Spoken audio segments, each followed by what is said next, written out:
ഛത്തീസ്ഗഡിൽ കന്യാസ്ത്രീകളെ അറസ്റ്റ് ചെയ്ത സംഭവം ഇന്നും പാർലമെന്റിനെ പ്രക്ഷുബ്ധമാക്കും.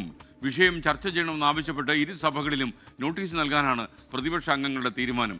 ഇന്ത്യക്ക് 25% താരിഫ് നിശ്ചയിച്ചുകൊണ്ടുള്ള അമേരിക്കൻ പ്രസിഡന്റ് ഡൊണാൾഡ് ട്രംപിന്റെ പ്രഖ്യാപനവും ഇന്ന് പ്രതിപക്ഷം പാർലമെന്റ് ഉന്നയിക്കുമെന്ന് അറിയുന്നു. ഡൽഹിയിൽ നിന്ന് ബൽറാം നെടുങ്ങാടി കൂടുതൽ വിവരങ്ങളുമായി നമുക്കൊപ്പം ചേരുന്നു. Balram, good morning. ഇന്നലെ പോലെ തന്നെ ഇന്നും പാർലമെന്റിൽ പ്രശ്നമാകും സാധ്യതയുണ്ട്. മാത്രമല്ല, ഇന്ത്യയെ പരമാവധി പ്രകോപിപ്പിക്കാൻ തന്നെയാണ് അമേരിക്കയുടെ നീക്കം. പാകിസ്ഥാൻ എണ്ണപ്പാടങ്ങൾക്ക് സഹായം നൽകുന്നു, പാകിസ്ഥാൻ ഭാവിയിൽ ഇന്ത്യക്ക് എണ്ണ നൽകുന്നൊരു കാലം ഉദിക്കും എന്നൊക്കെയുള്ള രീതിയിലാണ് ഇദ്ദേഹം പറയുന്നത്. ഇന്ത്യയുടെ അടുത്ത സുഹൃത്താണെന്ന് പറയുകയും എന്നാൽ ശത്രുക്കളെ പരമാവധി സഹായിക്കുകയും ചെയ്യുന്ന ഒരു നിലപാടാണ് ഡൊണാൾഡ് ട്രംപ് എടുത്തിരിക്കുന്നത്. എന്നും അമേരിക്ക അങ്ങനെ ഒരു നിലപാട് എടുത്തിട്ടുണ്ട് താനും. പറയൂ.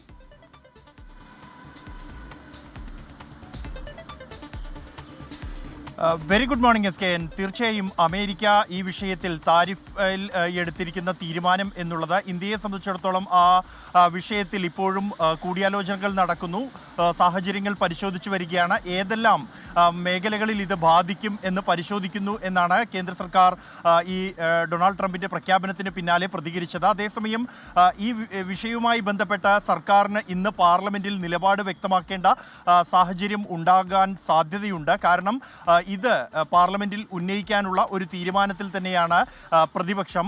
കഴിഞ്ഞ ദിവസങ്ങളിൽ നടന്ന ചർച്ചകൾക്കിടെ തന്നെ, ഈ സിന്ദൂർ ഓപ്പറേഷനുമായി ബന്ധപ്പെട്ട ചർച്ചകൾക്കിടെ തന്നെ US പ്രസിഡന്റ് ഡൊണാൾഡ് ട്രംപിന്റെ നിലപാടുകൾ അദ്ദേഹം ആവർത്തിച്ച് ഈ സംഘർഷത്തിൽ ഇടപെട്ടു എന്ന അദ്ദേഹത്തിന്റെ പ്രസ്താവന തുടങ്ങിയ കാര്യങ്ങളെല്ലാം ചർച്ച ചെയ്തിരുന്നു.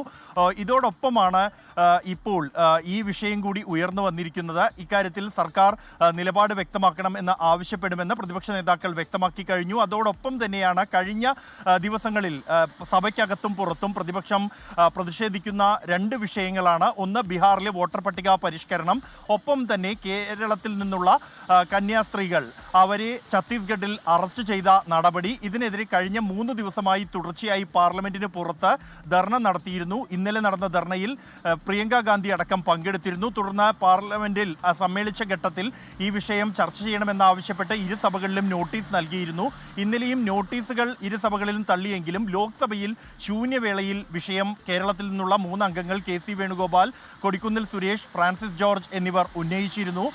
അതിന് മറുപടിയായി ദുർഗിൽ നിന്നുള്ള BJP അംഗം വിജയ് ബാഗേലും മറുപടിയും നൽകിയിരുന്നു. എന്നാൽ ആ വിഷയത്തിൽ പ്രശ്നങ്ങൾ കൂടുതൽ സങ്കീർണമാകുന്ന ഒരു പശ്ചാത്തലത്തിൽ വിഷയം വീണ്ടും ഇന്നും പാർലമെന്റിൽ ഉന്നയിക്കാൻ തന്നെയാണ് കേരളത്തിൽ നിന്നുള്ള LDF UDF MP-മാരുടെ തീരുമാനം. സഭയ്ക്ക് പുറത്തുള്ള പ്രതിഷേധവും ഇന്നും തുടരും.